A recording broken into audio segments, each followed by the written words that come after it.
7 turn right, heading 185, reduce speed 180 knots. 185 on the heading, 180 on the speed Gulf Air 007. Speedbird 124, reduce speed 160 knots to 40 me. Reduce 160 to 4, speed 124.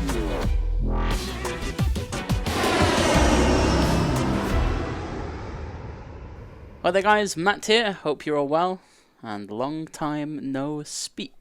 I was sat here probably, I don't know, 20-30 minutes ago just thinking about how I should make this video, whether I should be all fancy and edit it and make it look all cool, but you know, I started this channel kind of just being me and recording raw footage without any fancy edits, and then maybe I progressed onto some like, they're called lower thirds, fancy lower thirds, the things that pop up like this.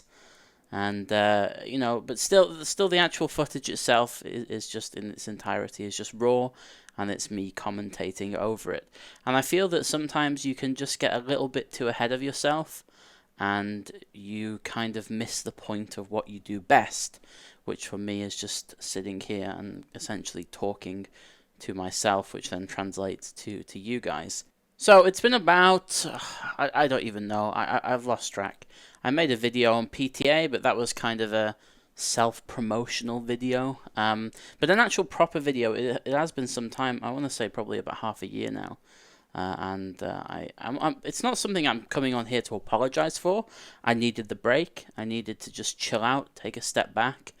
And there is a few things that I want to discuss today, which is essentially going to explain where I've been, what I've been doing, the plan from this point forward, and also there's a few things as well which are happening in the not too distant future, which I really should make a separate video about, but I just don't have the time, so I'm just going to cram it all into one thing. At the same time, I'm also going to be flying this beauty.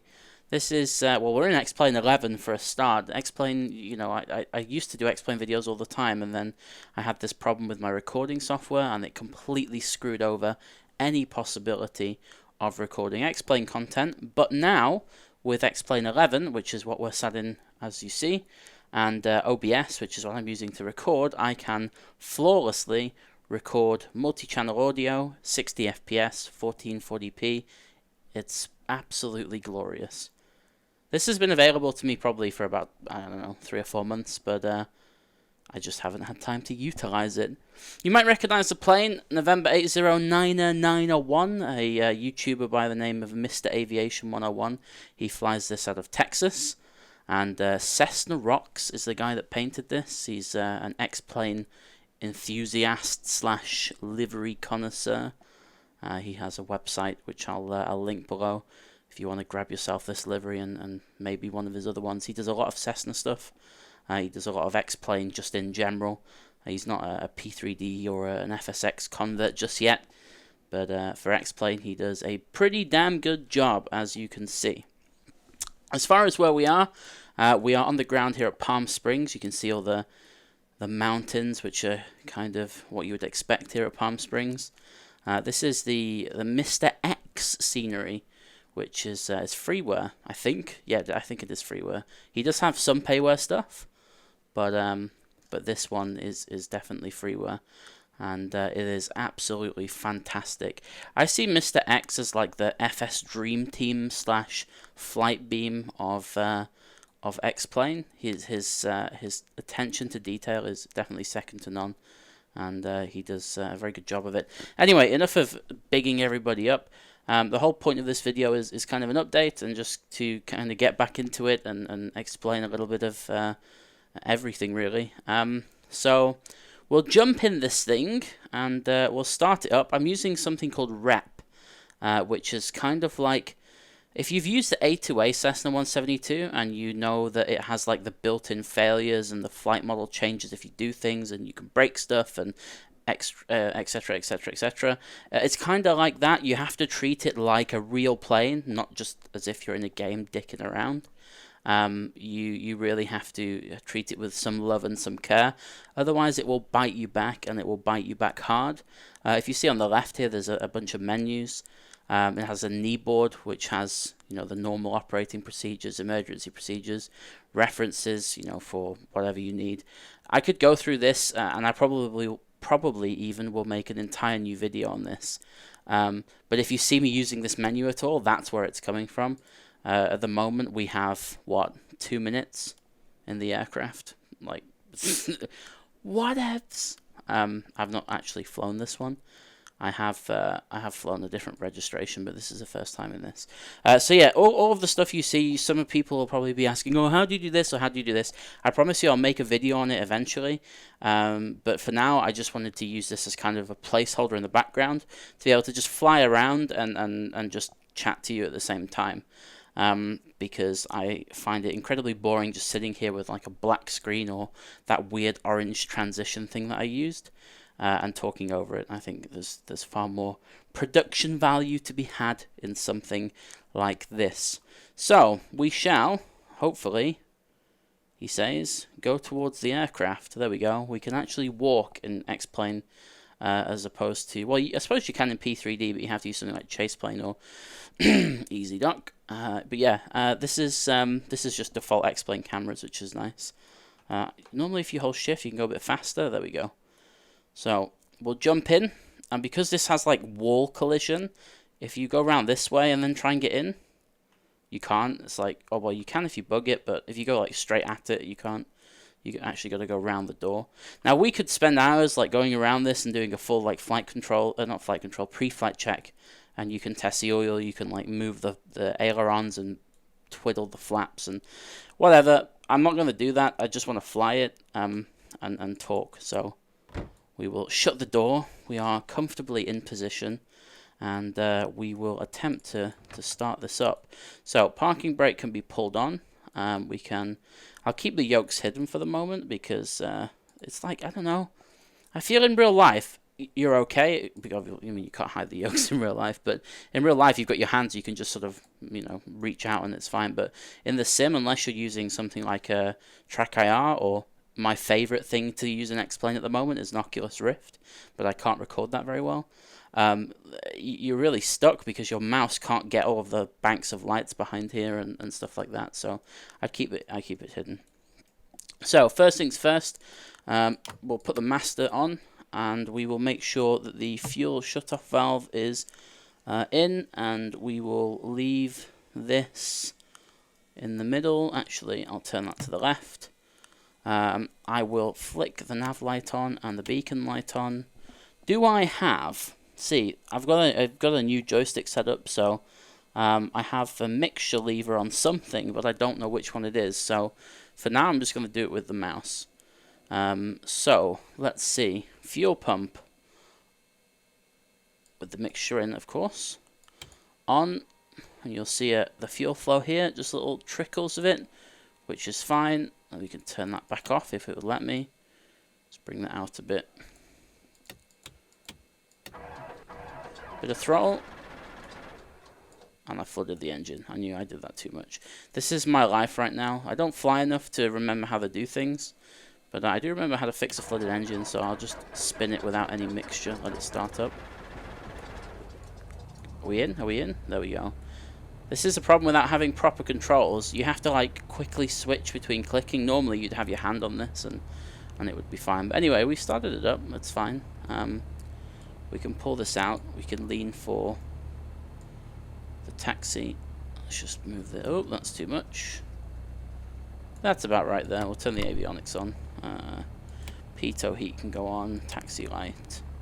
Fuel pump's already off. That needs to go to that now. And we can just leave everything as is. It's a bit quiet, but that's good. I could turn it up, I think. Does that actually control the volume? I have no idea anymore what does what. There's one of the, I think maybe it's the Airfoil Labs one. You change the volume and it changes your actual sim volume. And I know with the Airfoil Labs as well, you can click the things where you like plug your headset in and it quietens the volume. But to be honest, I think that the volume is actually quite perfect for what we're going to do. So we'll just set the takeoff trim, which is there.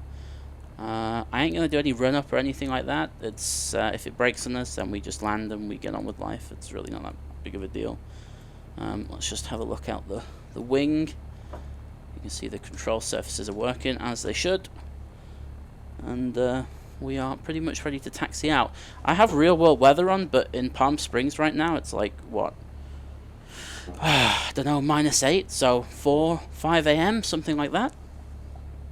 Which is, which means that the chance of the weather being anything short of nice is pretty slim.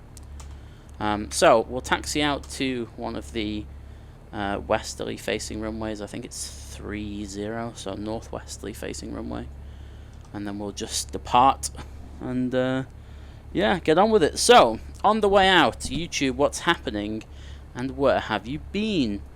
Well, it's twofold really. I've been doing a lot of developing. Ooh, that was almost rip. Okay. I've been doing a lot of developing. Well, if you know about projectFLY, then you'll know that we're making an app, which is like a desktop application for your sim, and it allows you to basically do everything from the comfort of an app. We found that using just a website is a bit too limiting, so we're adding a bunch of stuff to the app to make it completely usable. Things like schedules and an entire dispatch suite, which in my opinion, maybe I'm slightly biased, but I'm pretty good at being neutral about things, is way better than the solutions that currently exist on the market. So we've been doing a lot of that. Also, this whole adpocalypse rubbish, I've got to be really careful not to swear, and you know I really don't swear on my YouTube videos anyway, but it seems that any sort of negative type of content, your videos just get destroyed. And my entire suite of videos got demonetized, and I'm still waiting for something called a manual review to be done. And this happened probably, I don't know, 3 or 4 weeks ago, and there's just some... it's really hard for me because people... you know, YouTubers in general, you know, if they're doing it full time, I guess they care if, you know, their revenue is cut, and that's fine. Why can't I turn? There we go. I guess they care if their revenue is cut, if you know, if they're doing it full time. I was trying to get to a point where I was doing YouTube full time, but it was definitely helping the revenue that I made from everywhere else to keep everything that I did afloat. So, for example, the projectFLY servers and all of the other stuff that we have in development. I'll talk about that in a minute. We know we're doing an A380 and stuff like that. And so all of these resources, like I was getting little bits of income from different places, and I was able to channel that into using it wisely. You know, I'm not just keeping it for myself. I really have no need to do that. But then this whole apocalypse thing started, and all my videos got demonetized, and I just lost the motivation. I was just like, why am I doing this? Because I could be doing other things, making money to keep these projects alive, and instead I'm just sat here making videos that have zero revenue coming from them, and you know. It's sad. I really don't want to have to use the excuse of it's about the money, but when you've got 2 or 3 things that rely on money and that people use them actively, and you aren't making money from said things, then you really have to kind of reconsider what you're doing. So I just took a back step from it, and I was just like, you know what?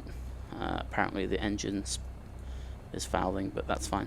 So I was like, yeah, you know what, I need to just concentrate on other things and just see whether I can pull it back, and I managed to. You know, we're fine now. We did the whole PTA thing. That acquisition was very lucky, I'm not gonna lie. It was one of those things that when I invested in it, when I bought it off the guy, the Russian guy, I did not believe for a second it would sell as many copies as it did. So it's put us in a really nice place for as a company, and you know, from this point forward. So if you purchase PTA, you are part of that, and I thank you very much for it. We will continue to make that thing great, especially with P3D version 4.1 just around the corner. So yeah, the money side of things was a little bit annoying, but now the money is less important, and I really do miss making videos as much as it might sound like I don't. I mean, it's a very lonely thing to do, but at the same time, you know, being able to record some footage, put it all together in an editing suite, and then make a nice video and people enjoy it, it's a great feeling. I have now a sort of position or a window, I guess, of opportunity where I can just carry on making videos, not to the same frequency by all means. Probably you'd be lucky if you get maybe 1 or 2 videos a week from me, but the point is that I have that facility to do that now, because I'm not trying to work 18-20 hours a day to try and make ends meet. Which brings me on to my my next point, which is live streaming. I started off as a live streamer, and some of you on here really don't like my live streams because it's very uncut and very, I want to say, not suitable for work, maybe. It's very sort of 18 plus, I guess depends on which country you live in, and that's fine. I get it. When I am not on behind a camera, for some reason I am just, it's not that I'm different, I just put on a little bit of a sort of more professional persona. Wait, no, when I'm on camera, should I say, I put a bit of a professional persona on, but when I'm just me, I'm just Matt. Twitch is just kind of what I would be like when I'm around my friends, and it works for me. It really does work for me because I feel like I'm not sort of being censored by anything, and Twitch doesn't have an adpocalypse. It's live video, and people subscribe. Monetary subscriptions is what drives Twitch, and donations and stuff like that. So Twitch is something that kept me going through the entire sort of adpocalypse, and it will continue to see me into the distant future. I started off as a Twitch streamer back in 2013. Wow, that's 4 years ago. Crap. Yeah, I started off as a Twitch streamer in 2013, and YouTube came probably a year after that. It wasn't Twitch. It wasn't YouTube at first. I will always prefer live video to making videos for YouTube, simply because it's less effort. I think we all have a lazy side to us, and I am definitely no exception to that. Having to spend an afternoon editing and all that, I don't know how some people do it. Like Paul, Squirrel, he has this like crazy schedule sometimes where he will stream 4 or 5 times a week, and he'll also put out 3 or 4 videos a week. That to me is borderline insanity, and I swear if I actually had to do that to maintain some sort of living, I would not be in a very good sort of headspace. So kudos to people that can do that and do that, and that's great. You have that level of content that you can provide. Good on you. I don't, because I've kind of limited myself to one platform. So to kind of recap that, YouTube, I'm going to be actively posting videos. There is no set schedule, and Twitch is going to be seeing me through into the future. There is absolutely no doubt about that. I'm going to try my best, no promises, so don't come in with your entire family, to kind of curb, I almost want to match the standards of YouTube and Twitch to the same. So what you get on YouTube, you get on Twitch, and vice versa. But it's very difficult because I'm so used to being that kind of personality on Twitch. Moving it across to YouTube is going to be hard. Or the other way around. Moving YouTube across to Twitch would be hard. But I'm trying to make it a little bit more family friendly. Whether that will happen, I really don't know, and I guess that will then please the minority of people that don't like it. The majority of you seem fine with it. I think the type of things that get said on Twitch, they almost fit the scenarios of which they happen. You would really have to be a part of it when it happened to really understand maybe why I swore or cussed if you're American, or I said something that was a bit sort of risky, or not PC enough for the normals of life, or the normies of life. But by majority, I don't feel like it's offending anyone in particular. It's just my personality, and that's the way it is. So maybe 2 of them will live happily ever after, or live together in harmony at one point in the future. I don't know, but we'll see what happens. So that's YouTube, that's Twitch. On top of all that, I spoke to you about it last year, and it's the surgery that I'm having now. I know some people get a bit bored of listening to me yap on about weight, but it is a massive, no pun intended, part of my life. and I have to, like, to remain sane, I have to talk about it at some point, because if you ignore stuff for too long and then it all of a sudden springs itself upon you, especially with my like anxiety issues, I get very reluctant to go through with it. So if I keep it in the forefront of my mind, then when it does actually happen, we're good to go. So anyway, I was supposed to have surgery in June of this year. Cut a long story short, it was a gastric bypass procedure. About a week before, they ran some tests because I went into a preoperative appointment and I was asked some questions, and based upon the answer of those questions, they weren't satisfied that what I was about to undertake was safe. So they sent me for something called an endoscopy, which is a camera down your throat. That was done, and the results are still pending. That is just the way it goes. So they cancelled the surgery, and once they have a clear enough picture of what's going on inside me, then they'll proceed with it. They have completely, with every bit of confidence they have assured me that it will happen before the end of the year. So I guess there is only, what, 3 months left? Well, actually no, 2 months, because it's almost October. There's only 2 months left really before it can happen. So I'm excited, I'm nervous, I'm a little bit of everything. I understand that people seem to take the stance of, oh, we've been waiting forever, like you're never going to get it done. I'm just as pissed as you are, trust me. I had to mentally and physically psych myself up for this, and then to be told at the last minute it's not possible is something that I am not thankful for one bit. So that's that. We can just land with a couple of notches of flap here. So yeah, that's that. Secondly is, now I've moved house. I was living in an apartment, albeit a very nice apartment. And I was talking to Stream yesterday about this.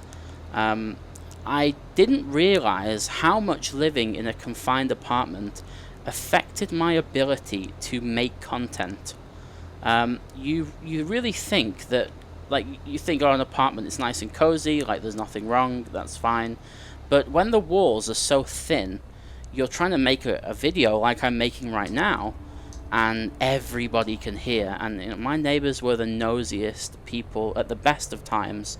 So when you're trying to make a video and they hear you making noise, they knock on your door and they're like, can you keep it down please? And you know, this is 3 o'clock in the afternoon, and I just cannot do essentially what I was doing for, you know, 2 or 3 years.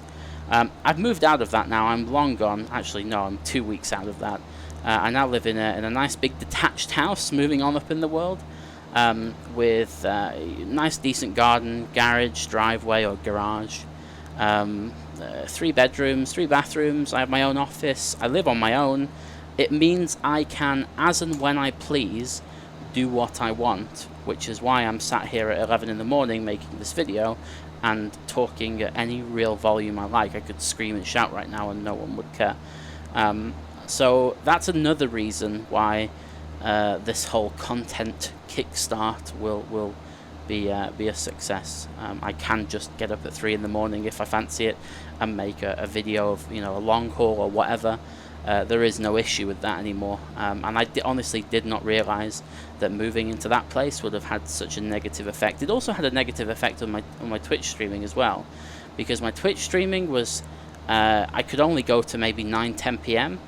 and that's like prime time for Twitch. 10 p.m. so 9-10 p.m. is when everybody is online. All of the Americas, all the Europeans, even Australians and sort of Asian side of the world is online, and it's really sad that at that point I have to go, sorry guys, can't stream anymore, neighbors are being neighbors. But no problem anymore, which is beautiful. So yeah, so that's Twitch, YouTube, health kind of update, moving house. What else was there? I'm trying to think now. I did have a list but didn't bring it with me. Oh yeah, next week on the 7th of October it's the annual Flight Sim show at RAF Cosford in the Midlands in the UK. This will be my 5th year now, and every year it's fantastic. I get to meet a bunch of people and you all seem to enjoy it, and it's just an afternoon, or not really an afternoon, it's an entire day. It starts at 9 and ends at 5 of just Flight Sim. Everyone nerds out. There's a bunch of exhibitors going, massive improvement on last year. And in the afternoon I get to do some like panel talk. I think I'm doing it with Paul Squirrel and a couple of people from X-Plane. So if you fancy a trip to the Midlands to the RAF Flight Sim thingy-majig show, I'll leave all the links in the description so you can go check that out. The tickets are so inexpensive. They're like, I think they're a tenner on the door. It's like you get a little goodie bag with some stuff in, and then of course you get access to the museums and the other side of it as well. And then of course all the talks throughout the day. I think FSFX is doing one, so the guys that make Chase Plane, well, one guy, Kevin, that makes Chase Plane. I think Dovetail Games might be doing something on their Flight Sim world, which is whatever, like, you know, I get it, I get what they're trying to do, but I just don't agree with it. And I think maybe Quality Wings might be showing something. I don't know, but there's if you go on the Flight Sim Show the Flight Sim Show website, you will you'll see a bunch of the exhibitors and the speeches and what time, and etc. etc. So that is that. All right, so we are coming round for our, what is this, pattern number 2. Do you like my pattern work? It's absolutely stunningly bad, but that last touch and go landing thing was pretty good. I'm trying to think, is there anything else that I need to talk to you about? The speculation of the A380, that is something that is still ongoing. In fact, I'll insert some pictures over the top as I'm speaking about it. We have been developing it now for about 4 months. I'm not going to say it's going to be ready anytime soon, because it really won't be. It is a labor of love. It is nothing that you would expect from like a company that's working full-time on it, like PMDG or FS Labs or A2A or whatever. This is purely a bunch of people going from a web development background to a software development background. Well, no, it's not really a background, is it? To just a software development environment. And we just thought, you know what, screw it. We have the right access. We have all the right documentation. We have all the right data, which is hugely important when you're trying to develop something like that. And as a team, we were just like, you know what, let's see if we can do it. No one else has been able to. And so far, so good. We have got some extremely talented people that have come out of the woodworks and said, you know what, Matt, I believe in what you're doing. Let me help. And I could kiss every single one of them, to the point now where you can see on the screen what we have. And so far, it's looking really promising. So keep an eye out for that. There's a lot of people asking how they can keep up, how they can view updates on it. We don't, well, it's really difficult because I started off as like an online personality, and then I made, well, not me, I'm going to say I, but it's technically we. I made a bunch of other subsidiary things like projectFLY, like this A380, and also Simstall. I'll talk about that in a second. And I just don't know how to brand them all under one thing.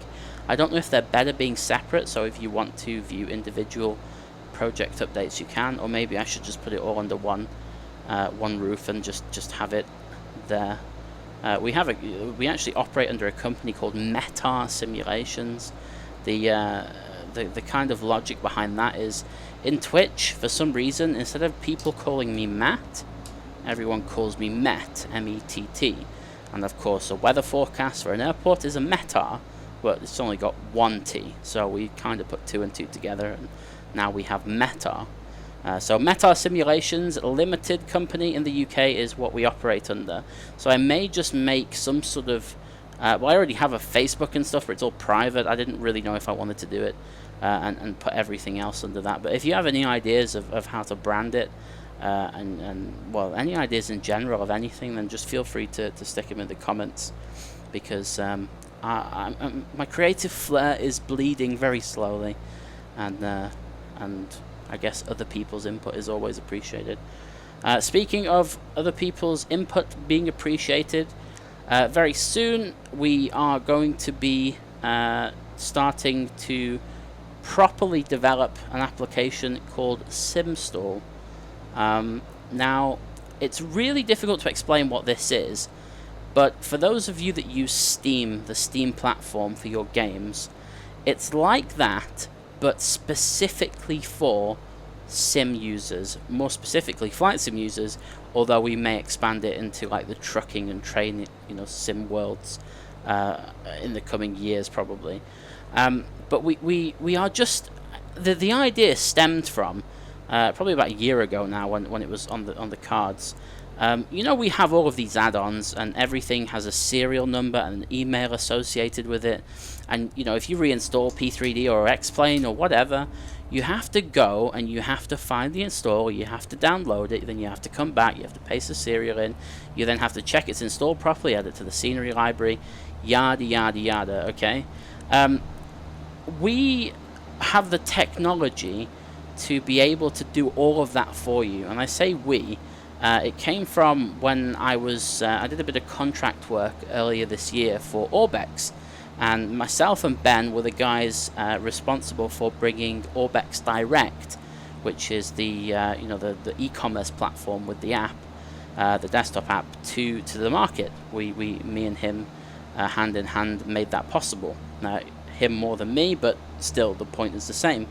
I did all the kind of web front end stuff and the UI for everything, and he did the functionality. And I'm sorry if you just heard my phone go off, but there you go.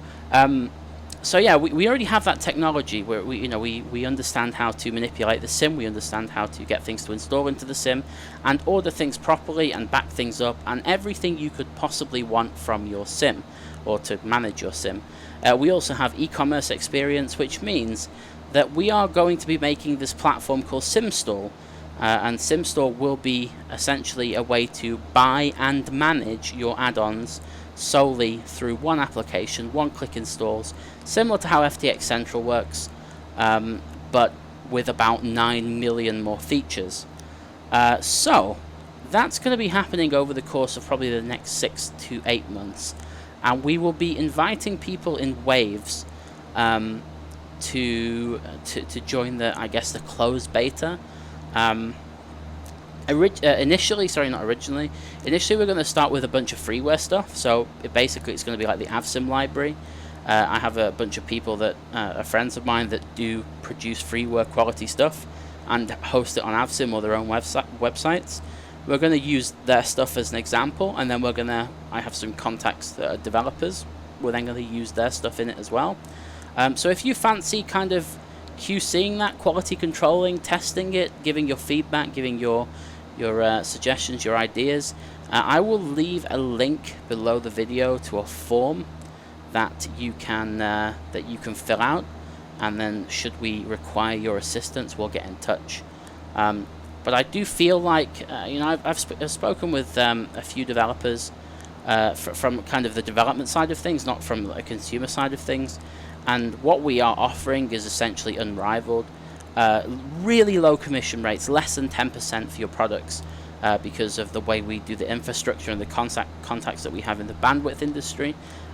We can really drive the commission prices down. Our own internal DRM, which is the same sort of DRM that powered PTA, which to this point I'm almost convinced it's still uncracked. There are a few copies of it floating around where people think it's cracked, but it's not doing everything to its fullest potential. And then obviously the full reporting suite. So if you're a developer and you really want to get in on this, then you're more than welcome to pop me an email. I'll stick my email address below the video as well if you want to say hi and get your product in that as well. So that's kind of how Simstall is going to work. It really does have so many features, I couldn't cover it in this video, but that's where we're heading. So I think I've covered absolutely everything. I don't think there's any more to tell. I've done Twitch, YouTube, Wait, House, Simstall, projectFLY. Yeah, that's really it. So we'll enjoy this last base leg to final, and they're landing into Palm Springs. If you have anything you'd like to know or find out, then just leave a comment below the video, and I'll get around to answering them as quick as possible. Of course, if you have suggestions for videos and stuff like that, then we'll more than happily take your requests into consideration. As I said, I will be making videos more frequently now. If I get to a point where I can commit to an actual schedule, then great. I'll absolutely inform you about that. But you can just expect from after next week when I'm back from Cosford, you can probably expect maybe 1 or 2 videos a week, just we'll go with one to start with. That's better than nothing at the moment, and then we'll kind of go from there. I'm not going to be doing all of this fancy editing stuff anymore. It takes me far too long. I just want to fly planes, commentate what I'm doing, and that's how my channel did as well as it did back then. There was no fanciness. I said this at the start of the video. There was no, you know, bling. We're not blinging things up. It's just raw, cut up footage of me doing what I enjoy doing, and I think that's probably the best way to go. So yeah, that's really all I have to say about that. Let's see where the airfield is, just off to our right. So we're pretty good on altitude and speed. I'm using this this new Thrustmaster hot-ass Warthog. I had one years ago, and then I broke it, and then I didn't use it for ages, and I've got one again, and I just forgot how unbelievably sturdy they are. It's like a paperweight. It must weigh about 20 kilos. It's ridiculous. But the flexibility and the sensitivity as well, and the fluidity, so many words there, of how things fly using it is second to none. I had an X55. I actually had an X52, Cytec X52, then a 55, then a 56, and none of them come close to this. Although I wish that the joystick had a twist for rudder, but I'm using the MFG pedals for my rudder, so it really doesn't matter. In fact, speaking of the MFG pedals, I did promise the guy that I would review them, so I guess you can expect that video soon. So much to do, so much to do. You know, it's not a bad problem to have. Being busy is a good thing. I would much rather be in this position than be sat at home twiddling my thumbs with absolutely zero to do. So I'm not complaining. It's just I'm just gonna take it in my stride, I guess. All right. So we are short final into Palm Springs. We'll just take a notch of flap. I don't know what that is. Why is it when I go over that specific part, it always goes dark? There must be some like weird shadow or something, but there's no clouds. There's a second notch of flap. We'll just land with 20 degrees of flap. We don't need the whole shebang. Because the FBO is just off to our right where we just came out of. So if I land it short here, I know it's a displace threshold, but it's a Cessna, it's not going to cause any damage. And then we'll vacate that first right, and then back to where we came from, and life's good. He says, watch me screw this up now. Easy. And beautiful. Now I have to brake. Brake, brake, brake, brake, brake, brake, brake, brake, brake. And we did it. Don't you just love it when a plan comes together and I can't actually turn off the runway? There we go. I need to fix these pedals. One of the sensors on the right pedal has stopped working, so I have to use the toe brake just on the left to get around corners, which is really not funny. But here you go. It is what it is. They sent me a new part, which is nice of them to replace. I've just not got around to it yet, so that's something I'll have to do. Right, strobe light can come off. Landing light can come off. We are going back over to the Atlantic FBO. You can see the Atlantic sign over there with a bunch of the aircraft. Now, if we were on pilot edge right now, we would be getting yelled at because you strictly can't do what I'm doing, but whatevs, we're not. To the right here, right there. You know, I'm just thinking about editing this video now, and I've said I'm putting like a bunch of edits in, like pictures and stuff. I swear, if I miss one out, please yell at me in the comments. Just be like, yo Matt, you said you were going to do this and you didn't do it, because then I can fix it really quickly. I'm really bad. Like, my memory nowadays, I think I'm just getting old. Like, I'm 26 now, and I think my memory's just getting shot the older I get. So there you go. We'll just pull in at the side of this BizJet here. My pedals would actually let me. Full left. Yeah, there we go. And oh, maybe that's a bit too close. No, that's not that bad actually. And there we go. Engine idle. For some reason it's doing its own thing. That's what happens when you have broken rudder pedals. Nice. Right, there we go. parking brake on, beacon can go off. We can just pull the mixture, get rid of the avionics, get rid of all the lights. Pitot heat can go off, and the masters and the ignition, and you can pull that if you really want to, it doesn't really matter. And then we can get out. Beautiful. Easy stuff. Oh, I forgot to put the flap. Actually, you know what? You can technically leave the flaps down. There's really no problem with that. But there you go. So, update video in the bag. I hope I covered everything. I'm sorry if it was a bit all over the place, but I don't really have a script. I don't script any of my videos. I hate reading from a script. It takes me longer to read from a script on a video than it does to just ad-lib it. It's really strange. I don't know why. It doesn't make any sense to me, but there you go.